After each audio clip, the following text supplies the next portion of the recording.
Assalamualaikum warahmatullahi wabarakatuh. Halo anak-anak semua. Hari ini kita akan belajar tema 2, subtema 3, pembelajaran kedua. Sudah siap untuk belajar hari ini? Kalau sudah siap, yuk kita mulai belajarnya. Perhatikan gambar berikut ini.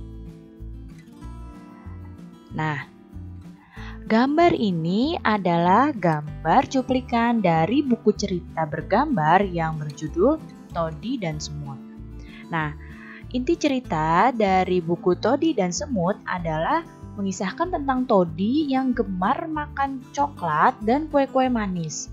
Tapi dia malas membersihkan sisa-sisa makanan. Suatu ketika, Todi segera tertidur setelah makan kue manis. Dengan mulut dan tangan yang kotor terkena sisa-sisa makanan. Saat Todi tertidur, pasukan semut mengerubungi Todi. Mereka juga menggigit tangan dan muka Todi hingga bentol-bentol. Todi pun terbangun dan menangis karena merasa gatal-gatal. Sejak itu, Todi selalu membersihkan diri setelah makan. Nah, menurut kalian, apakah gambar di samping mendukung cerita yang tadi Ibu jelaskan? Coba dilihat di sini. Tadi dijelaskan bahwa Todi tertidur setelah makan dengan tangan yang kotor. Nah, di sini Todi ada bekas sampah makanannya, dia sedang tertidur, dan ada pasukan semut yang sedang mengintai untuk mengambil makanan sisanya Todi. Nah, kalau dilihat dari gambar, maka gambar ini mendukung dari cerita yang tadi Ibu sampaikan ya. Nah, cerita bergambar itu apa ya? Siapa yang tahu apa itu cerita bergambar? Ya, cerita bergambar adalah cerita yang ditampilkan dengan menggunakan gambar. Nah, salah satu contoh cerita bergambar adalah komik. Unsur-unsur dalam cerita bergambar. Perhatikan di sini. Unsur yang pertama ada panel. Panel adalah kotak yang isinya ilustrasi. Ilustrasi itu gambar ya. Dan teks yang tersusun menjadi sebuah cerita. Kemudian unsur yang kedua ada narasi. Narasi ini berisi keterangan tentang latar tempat, waktu, atau situasi cerita tersebut. Kemudian unsur yang ketiga ada parit, yaitu ruang antar panel. Kemudian unsur yang keempat ada balon kata. Balon kata ini untuk meletakkan dialog atau narasi. Dan unsur yang kelima ada ilustrasi. Ilustrasi ini adalah gambar yang digunakan untuk memperjelas cerita. Sekarang coba diperhatikan ya gambar cerita berikut ini.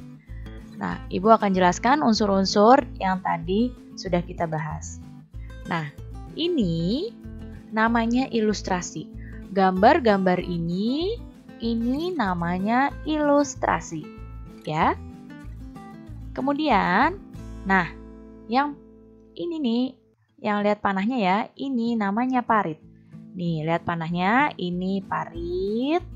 Kemudian yang ini juga parit, yaitu jarak antara gambar, itu namanya parit.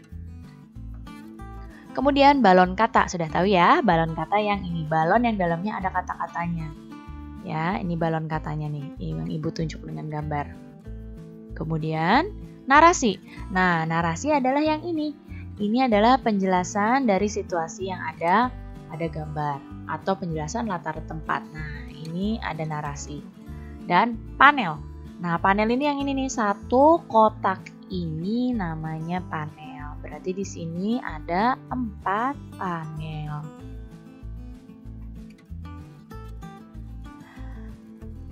Nah, kemarin kita sudah belajar tentang kebakaran hutan dan kabut asap. Nah, kamu mesti tahu bahwa kesehatan organ pernapasan itu penting sekali untuk dijaga. Berikut adalah cara memelihara organ pernapasan. Yang pertama adalah menjaga kesehatan organ pernapasan. Bagaimana caranya? Yang pertama, makan makanan yang bergizi. Kemudian, olahraga yang teratur supaya organ pernapasan kita sudah terlatih dan lebih sehat paru-parunya. Dan juga yang ketiga adalah istirahat yang cukup. Tidur tepat waktu, tidak terlalu malam, dan bangun juga tepat waktu. Kemudian, cara memelihara yang selanjutnya adalah menghindari zat yang dapat merusak organ pernapasan. Nah, apa saja zat-zat yang berbahaya untuk organ pernapasan adalah zat yang ada pada rokok. Jadi, untuk menghindari rokok dengan cara tidak merokok dan juga menghindari asap rokok. Kemudian, menggunakan masker saat berada di luar rumah, terutama pada daerah yang tingkat pencemarannya tinggi, dan mengurangi makanan dan minuman dingin. Kemudian, cara memelihara yang ketiga adalah dengan menjaga kesehatan lingkungan sekitar. Nah, yang pertama bisa dengan membuat ventilasi udara di rumah, sehingga sirkulasi udara di rumah itu dapat mengalir dengan baik. Kemudian, membersihkan debu dari rumah, karena rumah yang berdebu itu tentu saja akan mengganggu kesehatan pernapasan kita.